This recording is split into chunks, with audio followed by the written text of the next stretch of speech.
తెలంగాణ భూభారతి చట్టం పట్ల ఈ సదస్సులని మనము తెలంగాణ వ్యాప్తంగా అన్ని మండలాల్లో సిద్దిపేట జిల్లాలో మనకున్న 26 మండలాల్లో కూడా రోజుకి ఒక 2 లేదంటే 3 మండలాల్లో ఈ అవగాహన సదస్సులు అనేది నిర్వహిస్తా ఉన్నాము. దీంట్లో భాగంగానే సుమారు మనము ఆల్రెడీ ఒక 15 నుంచి 20 మండలాలు ఈ అవగాహన సదస్సులు ఆల్రెడీ నిర్వహిస్తున్నాము. ఇప్పుడు గజ్వేల్ నియోజకవర్గానికి సంబంధించి కూడా ఈ రోజు స్టార్ట్ చేస్తున్నాం. ఆల్రెడీ మనకు ఒక 2-3 మండలాలు అయిపోయినాయి. ఈ రోజు గజ్వేల్ వర్గాలు ఉన్నాయి. ఈ అవగాహన సదస్సులు అనేవి తెలంగాణ భూభారతి చట్టం 2025 మనకి 4th జనవరి అంటే ఈ సంవత్సరం 4వ జనవరి నాడు గెజెట్ నోటిఫికేషన్ అయింది. దాని తదుపరి మనకి 14 ఏప్రిల్ నాడు రూల్స్ అనేవి ఫ్రేమ్ అయ్యి మనకి చట్టం అనేది మనం ముందు ఉంచడం జరిగింది.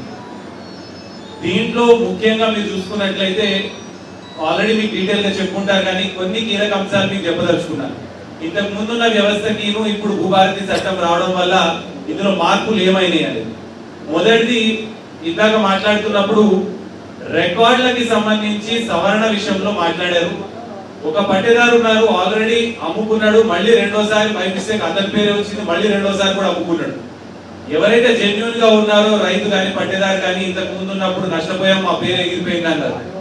కొంతమందిది సర్వే నంబర్ మిస్సింగ్ ఉంటుండొచ్చు, కొంతమందిది విస్తీర్ణం ఏదైతే ఉందో ధరణి కానీ LRUP టైంలో సడన్ గా తగ్గిపోవడం కానీ అసలు కంప్లీట్ గా జీరో అయిపోవటము, సర్వే నంబర్ కనపడకపోవటము, ఇట్లా సమస్యలు ఏవైతే ఉన్నాయో మనకి గత ధరణి చట్టంలో నోటీస్ ప్రక్రియ ఇవ్వటం కానీ అట్లాంటి ఆప్షన్ లేదు.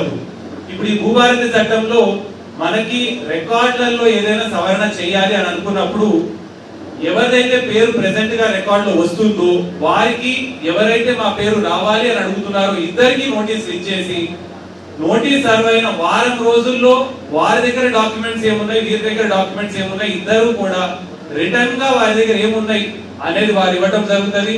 తదుపరి మనం ఫీల్డ్ మీద మోకా గానీ కాస్తులు ఎవరున్నారు అనేది ఎంక్వైరీ చేయడం జరుగుతుంది. ఈ మొత్తం ఎక్సర్సైజ్ అనేది మనం 2 నెలల లోపల కంప్లీట్ చేసి ఆర్డర్ అనేది పాస్ చేసే విధంగా ఈ భూభారతి చట్టంలో మనకి ప్రొవిజన్స్ అనేవి ఉన్నాయి.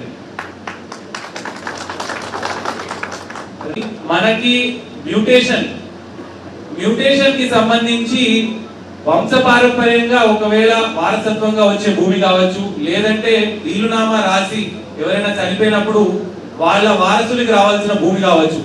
ఇట్లాంటి కేసెస్ అన్ని కూడా ఇంతకు ముందు మనకి ఒక టైం పీరియడ్ లో దాని మీద లీగల్ ఎయిర్స్ ఎవరెవరైతే ఉన్నారో వారందరినీ పిలిపించి ఆ టైం ఫ్రేమ్ లో క్లియర్ చేసే ప్రక్రియ లేదు. ఇప్పుడు భూభారతి చట్టంలో మనకి ఇందులో లీగల్ ఎయిర్స్ ఎవరెవరైతే ఉన్నారో వీలునామా ప్రకారం ఉంటే ఇబ్బంది లేదు, కానీ వీలునామా లేదు, లేదంటే వంశపారంపర్యంగా వచ్చే దాంట్లో లీగల్ ఎయిర్స్ మధ్యన ఏమైనా వివాదం ఉంటే వారందరినీ పిలిపించడము, అఫిడవిట్ తీసుకోవటము, దీన్ని కూడా ఇమ్మీడియట్ గా ఎక్కడ ఇబ్బంది కలగకుండా టైం ఫ్రేమ్ లో ఇది రిజాల్వ్ చేసే విధంగా కూడా మనకి భూభారతిలో చట్టంలో ప్రొవిజన్ అనేది ఏర్పాటు చేయడం జరిగింది.